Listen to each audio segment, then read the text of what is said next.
जय हिंद दोस्तों, मैं हूं नीरज। स्वागत करता हूं आपका आपके अपने YouTube channel 4G study plus में। दोस्तों, इस वीडियो में एसएससी जीडी के 18 नवंबर को हुए प्रथम शिफ्ट के सभी प्रश्न करने वाले हैं। वीडियो शुरू होने से पहले जो चैनल पर पहली बार आए हैं वे चैनल को सब्सक्राइब करके बेल आइकॉन को भी दबा लें दोस्तों, क्योंकि ऐसे ही वीडियो हम आपके लिए हमेशा लाते रहते हैं। तो बिना देरी किए चलते हैं आज के प्रश्नों की तरफ। दोस्तों, हमारा आज का जो पहला प्रश्न है वो है वर्ष 2020 में व्यास पुरस्कार किसे मिला था। तो दोस्तों, ये मिला था नासिरा शर्मा को। जो हमारा अगला प्रश्न आया था वो था डांडिया लोक नृत्य किस राज्य से संबंधित है। तो दोस्तों, डांडिया लोक नृत्य जो है ये गुजरात राज्य से संबंधित है। दोस्तों, जो अगला प्रश्न है वो है पीओपी का फुल फॉर्म क्या होता है। तो दोस्तों, पीओपी का फुल फॉर्म होता है प्लास्टर ऑफ पेरिस। दोस्तों, जो अगला प्रश्न आया था वो था आईपीएल 2020 के मोस्ट वैल्यूएबल प्लेयर का खिताब किसे मिला था।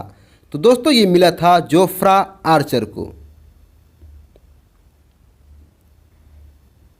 जो अगला प्रश्न आया था वो था कपास के उत्पादन में विश्व में किसका प्रथम स्थान है। तो दोस्तों, इसमें हमारा आंसर हो जाएगा चीन। अगला प्रश्न आया था रामायण के रचयिता कौन थे। तो दोस्तों, इसमें हमारा आंसर हो जाएगा महर्षि वाल्मीकि। अगला प्रश्न था तिमिर का विलोम शब्द क्या होता है। तो दोस्तों, तिमिर का जो विलोम शब्द होता है वो आलोक और ज्योति। आपके ऑप्शन में इन दोनों में से जो भी होगा वह आपका करेक्ट होगा। अगला प्रश्न था महाबलेश्वर मंदिर किस नदी के किनारे स्थित है। तो दोस्तों, ये स्थित है क्षिप्रा नदी के किनारे। अगला प्रश्न था ऊर्जा का एसआई यूनिट क्या होता है। तो दोस्तों, इसमें आंसर हो जाएगा जूल। जो हमारा नेक्स्ट प्रश्न था वो था बुझे हुए चूने को क्या कहा जाता है। तो दोस्तों, बुझे हुए चूनों को हम कहते हैं कैल्शियम हाइड्रॉक्साइड। अगला प्रश्न था मोल का समानार्थी शब्द क्या होगा। तो दोस्तों, मोल का समानार्थी जो शब्द होता है वो कीमत, मूल्य या दाम होता है। जो अगला प्रश्न आया था वो था धरती और आकाश के बीच के स्थान को क्या कहते हैं। तो दोस्तों, हमारा आंसर हो जाएगा अधर। अगला प्रश्न था मानव मस्तिष्क के कितने भाग होते हैं। तो दोस्तों, इसमें आंसर हो जाएगा 3 भाग। अगला प्रश्न था जर्मनी की राजधानी कहाँ है। तो इसमें हमारा आंसर हो जाएगा बर्लिन। अगला प्रश्न था आशापूर्णा देवी को साहित्य का पुरस्कार कब मिला था। तो दोस्तों, ये मिला था 1976 में। अगला प्रश्न है इंसुलिन हार्मोन्स का स्राव किस ग्रंथि से होती है। तो दोस्तों, ये होती है अग्नाशय से। अगला प्रश्न है हाथ मलना मुहावरे का क्या अर्थ होता है। तो दोस्तों, इसका अर्थ होता है बहुत पछताना। अगला प्रश्न है उन्नति का विलोम क्या होता है। तो दोस्तों, उन्नति का जो विलोम होता है वो होता है अवनति। अगला प्रश्न है सरयू नदी किस राज्य से होकर गुजरती है। तो दोस्तों, जो सरयू नदी होती है उत्तर प्रदेश, उत्तराखंड, बिहार राज्यों से गुजरती है। ये आपके ऑप्शन पर डिपेंड करता है इन तीनों में से आपके ऑप्शन में कौन सा था। दोस्तों, अगला जो प्रश्न था वो था पाकिस्तान के प्रथम प्रधानमंत्री कौन थे। तो दोस्तों, ये थे लियाकत अली।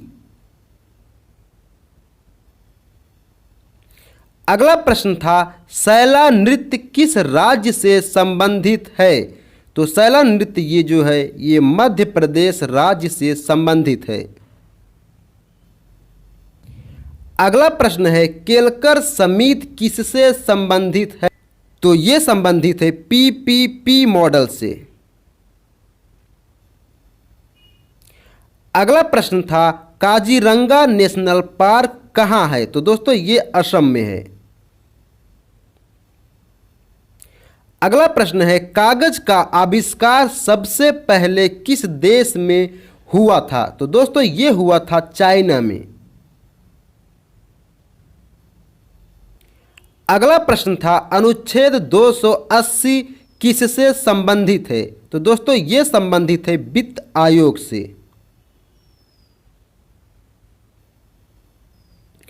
अगला प्रश्न था सिपाही विद्रोह के समय भारत के गवर्नर जनरल कौन था? तो ये था लॉर्ड कैनिंग। अगला प्रश्न था भारतीय संविधान कब बना था? तो ये बना था 26 नवंबर 1949 को। अगला प्रश्न है 2020 में भारतीय गेंदबाज जसप्रीत बुमराह को कौन सा पुरस्कार मिला था? तो ये दोस्तों मिला था पाली उमरीगर पुरस्कार।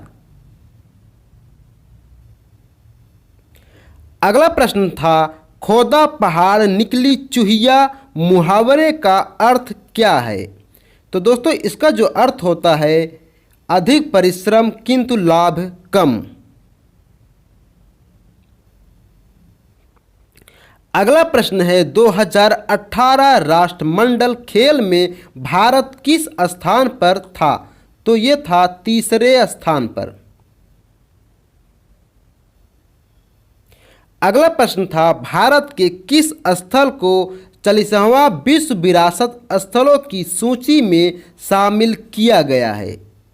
तो इसमें हमारा आंसर हो जाएगा धौलावीरा को।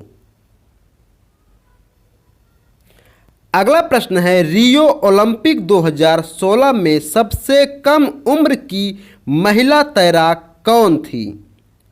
तो इसमें आंसर हो जाएगा गौरिका सिंह। अगला प्रश्न था लाफिंग गैस किसे कहते हैं? तो दोस्तों ये नाइट्रस ऑक्साइड को कहते हैं। दोस्तों आज के लिए बस इतना ही। जितने प्रश्न थे सभी प्रश्न आपको करवा चुके हैं। आज के लिए बस इतना ही। मिलते हैं अगले वीडियो में किसी अच्छे टॉपिक के साथ।